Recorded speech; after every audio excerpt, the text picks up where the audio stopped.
आजवर खूप वेगवेगळी पुस्तकं माझ्या वाचनात आली, पण तरीही एका पुस्तकाने दीर्घ काळासाठी माझ्या मनात घर केलं होतं. त्या पुस्तकाचं नाव आहे घर हरवलेली माणसं. या पुस्तकाविषयी आज आपण आजच्या व्हिडिओमध्ये जाणून घेणार आहोत. त्याआधी तुम्ही आमच्या रीडर्स डायस यूट्यूब चॅनलला सबस्क्राईब करा आणि या पुस्तकांचे नवीन गरम करकरीत रिव्ह्यूज जाणून घेण्यासाठी बेल आयकॉन सुद्धा ऑन करा. नवीन नवीन पुस्तकांची छोट्या छोट्या रील्स माध्यमातून तुम्हाला जर माहिती हवी असेल, पाहायची असतील तर रीडर्स डायसला इंस्टाग्रामवर फॉलो करा @readers_dias. Let's get started with the video. Vapu Kale हे मराठी साहित्यातले one of the best authors आहेत. इनफॅक्ट मी माझ्या वाचनाच्या प्रवासाची सुरुवात सुद्धा त्यांच्या काही पुस्तकांपासूनच केली होती, ज्यामध्ये पार्टनर सारखी कादंबरी आहे, ही वाट एकटीची ही पण खूप सुंदर कादंबरी आहे, आणि कथासंग्रहामध्ये रंगमनाचे, दोस्त, भूलभुलैया आणि वपुर्झासारखं तर पुस्तक एकदम वर्ल्ड नोन असेल, ते खूप फेमस पुस्तक आहे.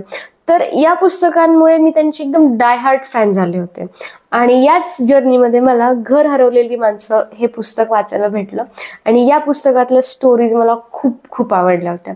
इनफॅक्ट या पुस्तकाच्या प्रस्तावनेमध्येच वपू यांनी लिहिलं आहे की people become miserable because they construct walls instead of building bridges. हे खूप सुंदर वाक्य आहे. याचा मराठीमध्ये असा मी काढलेला अर्थ असा आहे की लोक एकमेकांमधले मतभेद मिटवण्याऐवजी मनात कुढत बसतात आणि म्हणून ते दुःखी होतात आयुष्यात. तर ही लाईन मला खूप हिट केलं होतं या लाईनने आणि म्हणून मी हा कथासंग्रह वाचायला घेतला होता. तर या पुस्तकामध्ये घर हरवलेली माणसामध्ये एकूण 12 कथा आहेत आणि प्रत्येक कथेच्या मुळे अशी घर आणि घरातली माणसं आणि त्यांच्यातले नाते संबंध, ही कन्सेप्ट कॉमन आहे. घर हरवलेली माणसं या कथासंग्रहामध्ये पहिलीच एक कथा आहे कुचंबना. या कथेमध्ये नवरा बायकोमध्ये एकमेकांच्या प्रती खूप ओढ आहे, परंतु ती व्यक्त करण्यासाठी घरात स्पेस नाहीये. त्यानंतर यंत्र नावाच्या कथेमध्ये घरात भरपूर स्पेस आहे, घर एकदम सर्व सोयींनी युक्त आहे, परंतु तिथे राहणाऱ्या माणसांची मनं कोरडी पडलेली आहेत. वाळू सारख्या कथेमध्ये ऐन तारुण्यात जीवन जगण्याची उमेद मेलेली सुरेखा आहे, तर मिड लँडिंगमध्ये प्रेम आणि शारीरिक सुख या दोघांमधला डिफरन्स कळत नाही, त्याच्यामुळे त्यात अडकलेली डॉक्टर प्रेरणा आहे.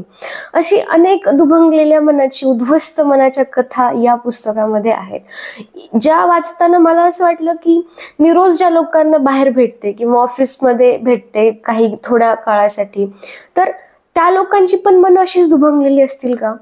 त्यांच्याही घरी त्यांना अशाच काही अडचणींना तोंड द्यावे लागत असेल का? आणि तरीही ती लोक एकदम सर्वांप्रमाणे कॉमनली एक स्माइल चेहऱ्यावरती घेऊन चालतात. तर या सगळ्या आजूबाजूच्या लोकांच्या कथा या पुस्तकात वपू यांनी मांडल्यात असं मला वाटलं. या सर्व कथांमध्ये माझी फेवरेट कथा होती ती असूर नावाची, ज्याच्यामध्ये मनीषा नावाचं जे कॅरेक्टर आहे, ती एक सिंगर आहे. तर तिची दुर्दशा वाचून माझं मन अक्षरशः कापत गेलं.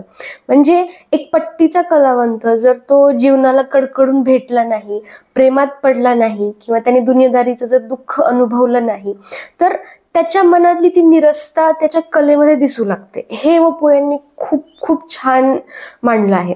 म्हणजे तिचा जो मनातला जो रिकामेपणा आहे तो तिच्या कलेमध्ये दिसतोय, पण तिच्यासोबत उठणाऱ्या बसणाऱ्या लोकांना त्याचे काहीच घेणं देणं नाहीये.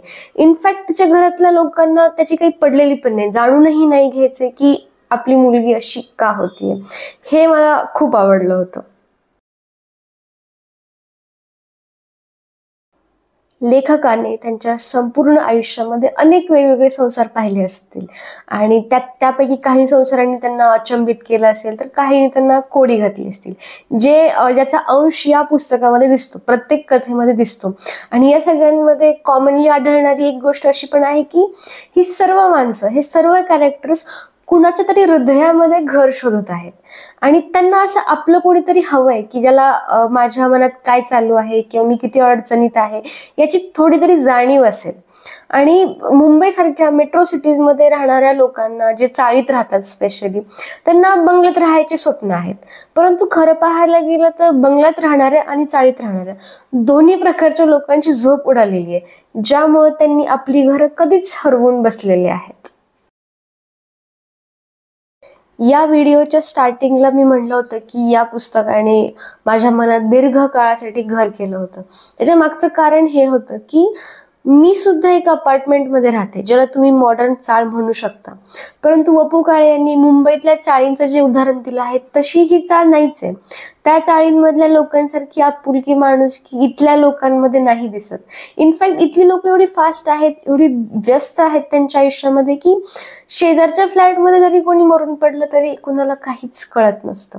सो या पुस्तकामुळे मी एवढी ओव्हरवेल्म्ड होते, एवढी म्हणजे बिथरून गेले होते या सगळ्या कथांमुळे की मला असं वाटलं की इथून खिडकीतून बाहेर बघितल्यानंतर ज्या दुसऱ्या खिडक्या बाल्कनीज दिसतात इतर फ्लॅट्सच्या, तर ती लोक पण किती दुःखी आहेत आयुष्यात. त्यांच्या ह्या पुस्तकातले कॅरेक्टर्स मला तिथे समोर दिसू लागले होते, त्यांचे संवाद ऐकू येऊ लागले होते.